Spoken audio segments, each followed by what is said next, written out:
नमस्कार। Discovery of spiritual India के कार्यक्रम में एक बार फिर आपका हार्दिक अभिनंदन, हार्दिक स्वागत। बड़ी अद्भुत चर्चा चल रही है ब्रह्मा कुमारीज लीला बहन जी के साथ में। आप ब्रह्मा कुमारीज दावनगिरी सेंटर की इंचार्ज है और आपने अपने जीवन को फुल्ली डिवोट और डेडिकेट किया है ब्रह्मा कुमारीज के लिए, समाज के वेलफेयर के लिए और ह्यूमन डेवलपमेंट के लिए। दूसरे एपिसोड में हमने बहन जी के साथ में जो चर्चा की वो बच्चों के बारे में चर्चा की। कुछ प्रश्न रह गए हैं बच्चों को लेके कि जैसे ऐसे कौन से मेन कंसर्न्स हैं, चैलेंजेस हैं बच्चों के सामने आज के युग में, और क्या समाधान निकल सकता है। स्पिरिचुअल जो ऑर्गेनाइजेशंस हैं उनका क्या और ज़्यादा उसमें सहयोग मिल सकता है, पेरेंट्स का क्या उसमें कंट्रीब्यूशन मिल सकता है, एजुकेशन इंस्टीट्यूशंस का क्या कंट्रीब्यूशन मिल सकता है, और बच्चों का खुद का क्या कंट्रीब्यूशन हो सकता है ताकि बच्चे फुली ट्रांसफॉर्म हो, कॉन्शियस बने, वो सफरिंग्स और इग्नोरेंस से बाहर आ जाए। तो मैं एक बार फिर इस कार्यक्रम में बहन जी का स्वागत करता हूं, अभिनंदन करता हूं, आपको धन्यवाद भी देना चाहता हूं कि आप लगातार हमारे साथ में इस कार्यक्रम में जुड़े हैं और हमारे प्रश्नों का बहुत ही अच्छे तरीके से आप उत्तर भी दे रहे हैं। और मुझे पूरी आशा है कि आपके जो ये ज्ञान का प्रवाह है, ज्ञान की जो धारा है, ये हमारे पूरे विश्व के जितने भी दर्शक हैं वहाँ तक ये धारा, ये ज्ञान का प्रवाह पहुँच रहा होगा। बहन जी, जैसे हमने पहले सेकंड एपिसोड में डिस्कस किया आपके साथ में, तो हमारा फिर यही कंसर्न है कि ऐसे कौन से बड़े चैलेंजेस हैं इस वक्त बच्चों के सामने जो पढ़ाई करते हैं, उनके सामने में मोटे मोटे 3-4 कौन से ऐसे चैलेंजेस हैं जिनकी उनको चिंता है, और उन चैलेंजेस को स्पिरिचुअल ऑर्गेनाइजेशंस का क्या रोल रह सकता है उनको रिजॉल्व करने के लिए। आजकल ये विज्ञान युग चल रहा है, आधुनिक युग चल रहा है, भौतिकता का युग चल रहा है। बच्चों को सुधारने के लिए पहले तो चाहिए उनके माता पिताओं में सुधार आना चाहिए, टीचरों में सुधार आना चाहिए, तब वो लोग बच्चों को भी अच्छी तरह से मार्ग दिखा सकते हैं, गाइड कर सकते हैं। तो आज आध्यात्मिकता से भी लोग दूर जा रहे हैं और भौतिकता और विज्ञान के वैभव की ओर आकर्षित हो रहे हैं। सबको आज मनी चाहिए, हार्मनी में रहना कोई नहीं चाहते हैं। तो इस कारण से क्या हो रहा है, बच्चों को कहीं से भी अच्छी दिशा नहीं मिल रही है, अच्छा मार्गदर्शन नहीं मिल रहा है। माँ बाप के लिए भी बच्चों के लिए टाइम नहीं है। एक बच्चा घर आता है, माँ एक मोबाइल पर बैठी है, पिताजी और एक मोबाइल पकड़े हुए बैठे हैं। उस बच्चे से कोई ना बात करता है ना कुछ पूछता है। माँ बोलती है उधर खाना रखा है, खा लो बेटा। पिताजी भी कुछ पूछताछ नहीं करते हैं। तो ऐसे में बच्चों की बुद्धि पर एक विपरीत परिणाम होता है। अभी हाल में मैंने एक दृष्टांत को पढ़ा कि किसी ने पूछा एक बच्चे से कि आप क्या बनना चाहते हो, तो उसने बोला मैं मोबाइल बनूंगा। मोबाइल बनना चाहता है, अच्छा। क्योंकि मैं मोबाइल बनूंगा जी। तो माँ भी मुझे पूछेगी, मुझे उठाएगी, और पिताजी भी मुझे पूछेंगे और उठाएंगे। क्या बात है, ये तो बहुत सुंदर उदाहरण है। देखो माना बच्चों के मन पर क्या परिणाम हो रहा है जी। तो पहले हमको चाहिए कि जो मार्गदर्शन करने वाले हैं उनको सुधारें। एजुकेशन या शिक्षण विभाग में जो लोग काम कर रहे हैं उनको सुधारें, फिर उनके बाद विद्यार्थियों को, युवकों को सुधारें। जी। तो जब उनको अच्छी दिशा ही नहीं मिल रही है, मार्गदर्शन नहीं मिल रहा है, वो तो खराब आदतों में जाने लगे हैं बच्चे। आजकल हम देखते हैं ड्रग एडिक्शन हो रहा है, किसी को पता ही नहीं चलता है कि ये क्या कर रहा है। घर में भी अंदर कमरे में बैठ जाते हैं बच्चे अंदर अंदर ही करते हैं तो माता पिता को भी मालूम नहीं होता है। हॉस्टल में जाएंगे, वहाँ एक से एक वो सीखने लगे। क्यों ड्रग एडिक्शन हो रहे हैं? क्योंकि उनको एक तरफ पढ़ाई की चिंता है, पढ़ाई का टेंशन है कि अगर हम पास नहीं होंगे तो हमारे बड़े क्या बोलेंगे, इतना पैसा खर्च किया माँ बाप ने, पास नहीं होंगे तो क्या होगा, फिर आगे पास होने पर भी जॉब मिलेगा या नहीं।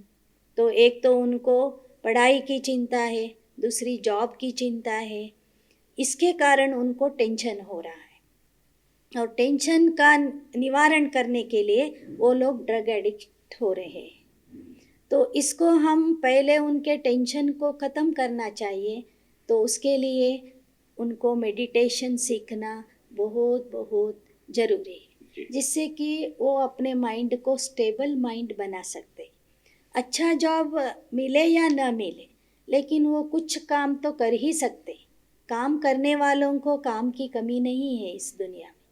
लेकिन अगर हम एकदम हाई लेवल का जॉब ही चाहेंगे तो वो सभी को नहीं मिलेगा। तो ये मेडिटेशन और आध्यात्मिकता से क्या होगा, बच्चों को एक समझ आएगी कि हमको जो मिल रहा है, जो मिलेगा, उसमें ही हमको संतृप्त रहना है। हम दूसरों का देख करके, कॉपी करके, कंपटीशन करके ऊपर जाने का मत सोचना चाहिए। तो जब वो समझेंगे कि हमको जो मिल रहा है, जितना मिल रहा है, उसमें हमको संतुष्ट रहना है, संतृप्त रहना है, और ये समझ बच्चों में आएगी मेडिटेशन के द्वारा या आध्यात्मिक शिक्षा के द्वारा। तो उस लौकिक पढ़ाई के साथ साथ मैं चाहती हूँ बच्चों को आधा घंटा 15 मिनट भी उनके पेरेंट्स ये समझावे कि आपको अच्छी रीति से चलना है, अच्छे मार्ग पर चलना है। आप पास हो या फेल हो, हम आपको कुछ नहीं कहेंगे। ऐसा वो थोड़ा साहस बच्चों में भरेंगे, धैर्य देंगे, तो बच्चे भी ठीक तरह से पढ़ाएं। उनको अंदर से एक जैसा डर बैठा हुआ है बच्चों को कि हम फेल हो जाएंगे तो हमारा क्या होगा। आजकल आप देख रहे हैं 2 मार्क्स भी कम आए तो सुसाइड कर रहे हैं, जाकर केसेस बढ़ रहे हैं, क्योंकि उनमें जीवन का महत्व उनको मालूम नहीं है। जीवन का मूल्य क्या है, जीवन गंवाना ये अच्छी बात नहीं है। तो इसकी समझ पहले पेरेंट्स को देनी चाहिए और बच्चों को भी देनी चाहिए। तो मैं चाहती हूँ कि सभी हमारे जैसे तो बन नहीं सकते हैं, लौकिक में रहते हुए भी अलौकिक समझ को लेकर के लौकिक और अलौकिक का बैलेंस रखते हुए, जैसे जनक राजा की कहानी हम सुनते हैं। जनक तो था राजा, लेकिन उसमें आध्यात्मिकता इतनी भरी हुई थी कि उसको 1 सेकेंड में जीवन मुक्ति मिल गई। ये कथा हम सुनते हैं। तो जनक तो सन्यासी नहीं था, राजा था, लेकिन राज्यभार देखते देखते भी वो अपने आध्यात्मिक साधना को भी करता रहा, जिससे उसको मुक्ति मिली। तो ये जो भारत के उदाहरण है हमारे सामने, जो महान ऋषियों के दृष्टांत हैं, तो उनसे भी हमको बहुत कुछ सीखना मिलता है। तो माँ बाप को चाहिए कि अपने बच्चों को हर दिन प्यार से उनके साथ बातें करें, कुछ अच्छी शिक्षाएं उनको दे, अच्छे अच्छे जो किताब होती है वो पढ़ने के लिए कहे, कुछ समय अपने बच्चों के लिए निकाले, जो कि माँ बाप के बारे में भी उनमें डर ना रहे, ना पढ़ाई के बारे में डर रहे, ना जॉब की चिंता नहीं होनी चाहिए। आजकल खेती करने के लिए कोई भी तैयार नहीं है, सब लोग इंजीनियर डॉक्टर बनना चाहते हैं, फिर आगे भोजन कौन देगा हमको। तो आज हम यहाँ कर्नाटक में देख रहे हैं कि अच्छे अच्छे इंजीनियर्स भी आकर के खेती कर रहे हैं, अपने माँ बाप की जायदाद को संभाल रहे हैं, ज़मीन देख रहे हैं और उसी दिशा में पढ़ाई आगे जारी कर रहे हैं। जैसे कि एग्रीकल्चर में एमएससी करना, एग्रीकल्चर में रिसर्च करना, ये मैं यहाँ एक अच्छा ये देख रही हूँ कि इंजीनियर डॉक्टर्स भी अपने उस उद्योग को माना उस काम को छोड़ करके खेती में लग रहे हैं आजकल। क्योंकि ये कोरोना आया तो सब लोग घर आ गए, घर से जॉब करने लगे, तो कईयों ने तो जॉब ही छोड़ दिया और अपने माँ बाप की जो प्रॉपर्टी है, ज़मीन है या बाग है, यहाँ पर सुपारी के बाग होते हैं, नारियल के बाग होते हैं, चावल बहुत यहाँ पर जी। उगाते हैं, तो वो भी अच्छी तरह से कर रहे हैं। ये तो अच्छे लक्षण थोड़े थोड़े दिखाई दे रहे हैं कि परिवर्तन की घड़ियाँ नजदीक आ रही वापस आ रही है। ऐसे जी। तो ऐसे सिचुएशन में स्पिरिचुअल जो ऑर्गेनाइजेशंस हैं जिन्होंने एक बीड़ा उठाया है, जिन्होंने अपने सबको सबको सुधारने का। सुधारने का और उन्होंने सब कुछ छोड़ के वो उनके जो कार्यकर्ता है, उनके जो लीडरशिप है, सब कुछ अपना गृहस्थ छोड़ के, अपने ऐशो आराम की ज़िंदगी छोड़ के वो ह्यूमन वेलफेयर में लगे हुए हैं। उनको क्या करना चाहिए जिससे यूथ उनकी तरफ से ज़्यादा अट्रैक्ट हो, उनके सेंटर्स में यूथ आ जाए? ऐसे क्या स्टेप्स उठाने चाहिए बहन? हमको अभी ये करना है कि हम खुद उनके पास जावें। जी। वो लोग यहाँ नहीं आएंगे, अगर बुलाएंगे तो भी नहीं आएंगे। अगर कोई एक लड़का भी आएगा तो दूसरे लड़के उसको चिढ़ाएंगे, ये ब्रह्मा कुमारीज में जाता है, ये पागल हो गया है, इसको ब्रह्मा कुमारीज का जादू लग गया, ऐसे ऐसे करते रहते। तो इसलिए आजकल हम ये चाहते हैं कि उनको यहाँ न बुलाकर हम उनके कॉलेज में जाएं। जी। पहले उनके प्रिंसिपल से मिले, फिर उनके लेक्चरर से मिले, फिर हफ्ते में एक दिन, 15 दिन में एक दिन हम जाकर कोई अच्छा लेक्चर देंगे, उनकी भाषा में उनको समझाएंगे तो वो समझ सकते हैं। जी। तो ऐसा प्रयत्न हम कर रहे हैं। माउंट आबू से, ये बाहर से भी अच्छे अच्छे लेक्चररों को हम बुलाते हैं। जी। जी। अगर हम नहीं कर सकते हैं तो हमारा एक एजुकेशन विंग है संस्था में, तो उस विंग के अच्छे अच्छे वक्ताओं को हम बीच बीच में बुलाते रहते हैं। बुला करके हर कॉलेज में एक एक प्रोग्राम करते हैं। स्ट्रेस फ्री लाइफ का करते हैं, हेल्थ इज़ वेल्थ के बारे में करते हैं, हैप्पी लाइफ के बारे में डॉक्टर गिरीश पटेल जी है, फिर हमारे सचिन भाई है, तो उनसे हम हर कॉलेजों में लेक्चर करवाते हैं।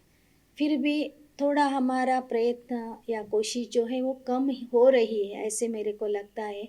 ज़्यादा टाइम हम आगे से युवाओं के लिए देंगे, जी। ऐसा मैं सोचती हूँ। जी। जी। कि युवा पीढ़ी अगर हमारी अच्छी हो जाए तो हमारा अच्छा बन भविष्य और हमारा आगे का समाज भी अच्छा हो जाएगा। जी। और सब लोग अच्छे नागरिक बन करके अच्छा जीवन व्यतीत करेंगे, संसार भी सुखी बन जाएगा, देश सुखी बनेगा, संसार मानव सुखी बनेगा, पूरा जिससे पूरा संसार भी सुखी बनेगा। सफरिंग्स खत्म हो जाएंगी, इग्नोरेंस खत्म होगा। और इतना सारा टेररिज्म है, मजहब के लिए लोग लड़ रहे हैं और एक दूसरे को मारने के लिए तैयार है, और ये इतने गिरोनी हरकतें करते हैं महिलाओं के साथ में, रेप्स है, हरासमेंट है, एट्रॉसिटीज़ है, महिलाओं पर हाथ उठाते हैं घरों में शराब पी के। ये सारे इतने जो ये हरासमेंट है, एट्रॉसिटीज़ है, सफरिंग्स है, ये पूरी ख़त्म हो सकती है तभी, क्योंकि यूथ ही फ्यूचर है विश्व का। यूथ ही फ्यूचर है, यूथ अच्छा बनेगा तो फ्यूचर भी हमारा अच्छा होगा। बहन जी, यहाँ पर मेरा एक प्रश्न है जो बड़ा महत्वपूर्ण प्रश्न है। क्या जो ये धार्मिक संस्थान है, क्या टाइम आ चुका है कि उनको अब भगवान और रिलीजन जो वर्ड है, भगवान का जो वर्ड है, सेक्युलरिज्म का वर्ड जो है, इससे थोड़ा सा हटके यूथ को जोड़ना चाहिए? हाँ, वही ठीक लगता है, क्योंकि धर्म हो या किसी एक देवता का नाम लेने से, एक पूजा या पाठ व्रत ऐसा बोलने से आज के युवा मानेंगे नहीं। तो उनको बोलना चाहिए कि ये स्पिरिचुअल पढ़ाई है, एक एजुकेशन है, एक एजुकेशनल इंस्टीट्यूशन है, ये किसी धर्म की संस्था नहीं है, किसी धर्म से सीमित नहीं है। ये एक धर्म को लेकर के प्रचार करने वाली संस्था नहीं है। तो संस्था का परिचय देने से भी पहले उनको बताना चाहिए कि ये धार्मिक संस्था नहीं है और धार्मिक पढ़ाई हमको नहीं चाहिए, लेकिन हमको वैल्यू एजुकेशन चाहिए। अच्छा मानव बनने के लिए जो चाहिए वो हम पढ़ा रहे हैं। तो धर्म अलग है, मैंने पहले ही बताया, धर्म अलग है और आध्यात्मिक शिक्षा अलग है। तो इनको चाहिए आध्यात्मिक शिक्षा को ग्रहण करें, भले वो ब्रह्मा कुमारी का नाम भी मत ले, हम भी कहीं कहीं पर हमारा प्रचार नहीं करते हैं, संस्था का नाम भी नहीं बताते हैं, जनरल उनके साथ मिक्स होकर के जी कुछ भाषण करते हैं तो उनको अच्छा लगता है। कईयों को हमारा ड्रेस देख करके भी अच्छा नहीं लगता है, लेकिन हम उसको बदल नहीं सकते। ये ड्रेस कोड है। हाँ, ड्रेस कोड है हमारी संस्था का, लेकिन जनरल टॉपिक लेने से हम सभी के साथ मिल सकते हैं। ये बहन जी, इसमें एक एक स्टूडेंट, जैसे आपने खुद कहा है, एक बच्चा है, वो हाइपरटेंशन से जूझ रहा है, वो स्ट्रेस से जूझ रहा है, उसको पढ़ाई का स्ट्रेस है, जॉब का स्ट्रेस है, फ्यूचर में स्टेबिलिटी का स्ट्रेस है, और हम उसको ये कहते हैं कि यार ये छोड़ दो, तुम एक भगवान को, अभी तुम भगवान के रास्ते पे चल के भगवान को पाओ। तो ये एक विरोधाभास है, ये एक विरोधाभास है। उसकी जो समस्या है, हम उसका समाधान नहीं दे रहे हैं, हम उसका ध्यान हटा के भगवान की तरफ ले जा रहे हैं, और बच्चे को ये लगता है कि यार मुझे भगवान से क्या करना है, मेरी को तो अभी मुझे भूख लग रही है, मुझे खाना चाहिए। हम उसको ये कह रहे हैं यार खाना छोड़ दो, अभी तुम संन्यास धारण करके अपने खाने पर कंट्रोल पाओ, कि खाना आप 10 दिन तक छोड़ सकते हो। हमारे ऋषि मुनि 6-6 महीने तक, 10-10 साल तक खाना नहीं खाते थे। आप भी वैसे ही बन जाओगे, आप अपना विल पावर बनाओ। तो पहले तो हमें जो इमीडिएट उसका जो रिक्वायरमेंट है, स्ट्रेसफुल है, अनसर्टन है, उसको इसके ऊपर में प्रेशर है, हाइपरटेंशन है, ड्रग एडिक्शन, ड्रग एडिक्ट बन चुका है वो, तो हमें उन समस्याओं पर ज़्यादा फोकस करना चाहिए। और बहन, ये तो बड़ा स्पष्ट ही है, हमारे जितने भी ग्रंथ हैं, तो जैसे आपने भी कहा कि कोई हिंदू, तो कोई ऐसी कम्युनिटी नहीं है कि जो हिंदू कोई धर्म हो। हिंदू तो एक सेक्ट है, सेक्ट ऑफ पीपल, जो एक धर्म को, सनातन पद्धति को फॉलो करते हैं। और उस सनातन पद्धति में न तो मुस्लिम का नाम लिखा है, न हिंदू का नाम लिखा है। आज हमारे वेद है, उपनिषद है, भगवत गीता है, रामचरितमानस है, रामायण है, हमारे 18 पुराण है। तो वहाँ तो कहीं भी ये नहीं लिखा है कि ये हिंदुओं के लिए या मुसलमानों के लिए है, या सरदारों के लिए, या और किसी जाति के लिए है। किसी ऐसा तो लिखा नहीं है। उन्होंने लिखा ये मानव के लिए है, मानव धर्म है। तो धर्म तो यही, उसमें कई कर्मकांड भी नहीं लिखा है कि आपको पूजा करनी है, ये करना है। वो कहते हैं भाई ये सारा जो सृष्टि ही पूरी परमात्मा है, और इस परमात्मा को आपको सेवा करनी है, आपको पेड़ पौधों की सेवा करनी है, आपको जल की सेवा करनी है। जल भी हमारी माता कही गई है, पेड़ पौधों को हमने देवी देवता माना है, ताकि लोग बड़े अच्छे भावना के साथ में इनको सुरक्षित रखें। तो ये हमारी भावना थी। तो कहीं ना कहीं हम इस भावना से थोड़े डगमगा रहे हैं।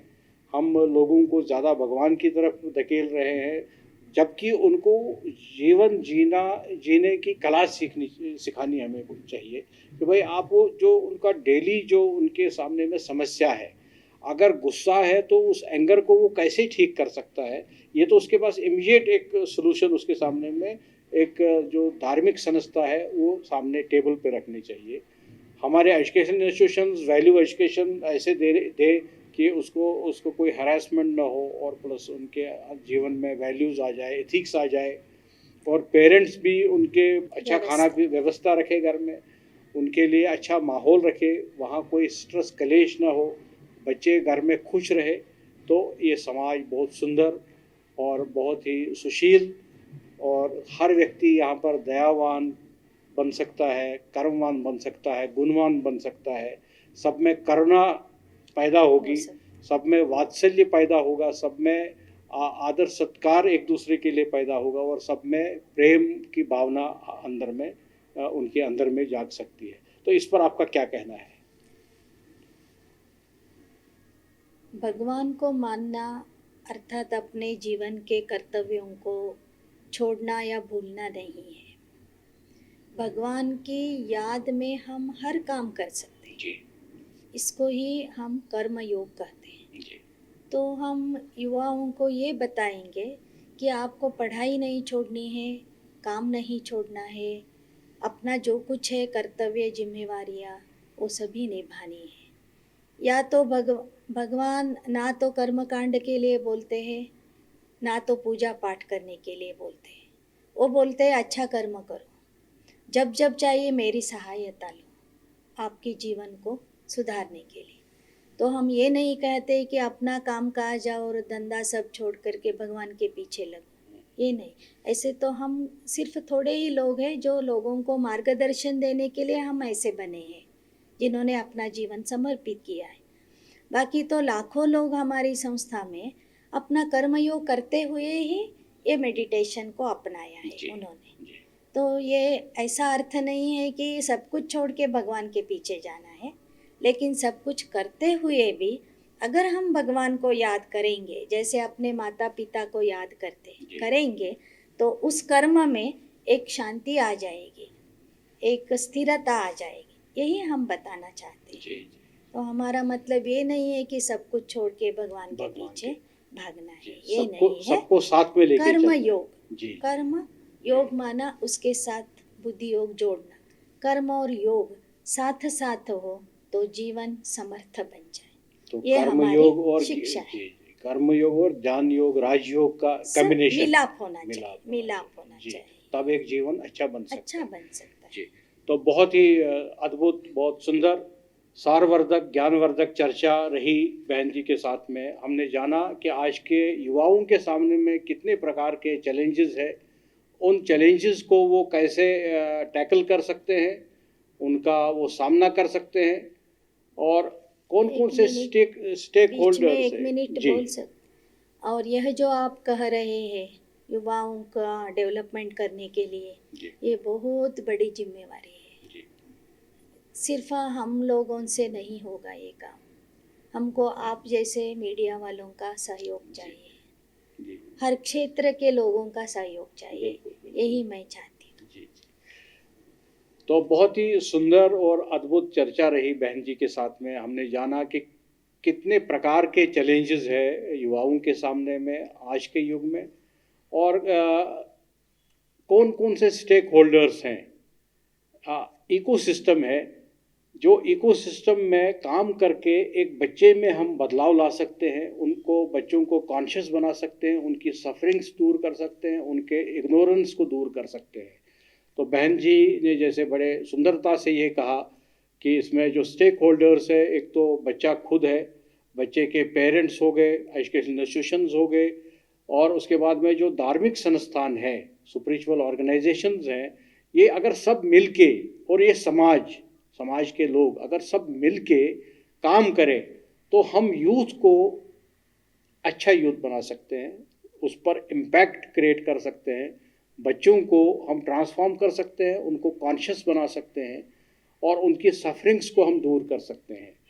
यहाँ पर बहन जी ने ये भी कहा कि भगवान का मतलब ये नहीं है कि हम उनको किसी ऐसे रास्ते, उनको हम सन्यासी बनाना चाहते हैं, या उनको हम ये बता रहे हैं कि भाई आप घर छोड़ के जंगलों में चले जाओ और तपस्या करो। भगवान का मतलब ये है कि परमात्मा के लिए कर्म करना है, हर कर्म जो करना है परमात्मा के लिए करना है, और परमात्मा को जब याद रखते हैं हम हर कर्म करते करते, तो वो कर्म सार्थक हो जाता है, सफल हो जाता है, और हम सकारात्मकता की तरफ बढ़ते हैं, और सारे नकारात्मक जितने भी एक्ट हैं, नकारात्मक विचार हैं, वो सब छूट जाते हैं परमात्मा को साथ रखने से। यहाँ हमें इस कार्यक्रम में हमने ये भी समझा बहन जी से कि स्पिरिचुअल ऑर्गेनाइजेशंस की बहुत बड़ी रिस्पॉन्सिबिलिटी अब बढ़ गई है, क्योंकि उनको अब यूथ पर ज़्यादा फोकस करना चाहिए। ऐसा ना हो कि हम हर एज ग्रुप इम्पॉर्टेंट है, इस समाज को चलाने के लिए, संसार को चलाने के लिए हर एज ग्रुप का डेवलपमेंट, हर एज ग्रुप की कॉन्शियसनेस बहुत इम्पॉर्टेंट है। इसमें कोई सेकंड थॉट नहीं है, कोई दोहराई नहीं है। लेकिन यूथ तो फ्यूचर है, यूथ पर स्पिरिचुअल ऑर्गेनाइजेशंस को ज़्यादा फोकस करना चाहिए, ताकि यूथ जुड़ जाए उनके साथ में, यूथ ट्रांसफॉर्म हो। और वो यूथ इस वक्त जो अनसर्टन महसूस कर रहा है, वो अपने आप को एलिवेट महसूस कर रहा है, और जो यूथ इस वक्त अपने आप को स्ट्रेसफुल और ड्रग एडिक्शन और फ्रस्ट्रेटेड हाइपरटेंशन में की तरफ बढ़ रहा है, वो वहाँ से बच सकता है और अच्छे कामों में अपने आप को डाल सकता है। कार्यक्रम को मैं यहाँ समाप्त करने से पहले मैं दीदी का बहुत बहुत धन्यवाद देना चाहता हूँ, आपको मैं नमन करता हूँ, बहुत बहुत धन्यवाद देना चाहता हूँ। और प्रणाम करता हूं कि आपने बहुत ही बहुमूल्य समय आज निकाला और हमारे इस कार्यक्रम में जुड़े हमारे यू दर्शकों को आपने ज्ञानवर्धक बातें कही। यहाँ इस दावनगिरी के इस पावन धरती से, आपके इस शक्तिशाली आश्रम से, जहाँ बाबा का ये आश्रम है, आप स्वयं भी यहाँ बैठे हैं और आप इतने लोग आपके पास आते हैं, उनको आप ट्रांसफॉर्म रोज़ करते हैं, तो आपको मेरा प्रणाम, धन्यवाद। आप सबको भी मेरा बहुत बहुत हार्दिक धन्यवाद। मिलते हैं नेक्स्ट कार्यक्रम में एक नए संत के साथ में, नए महापुरुष के साथ में। तब तक के लिए मेरी तरफ से आपको नमस्कार।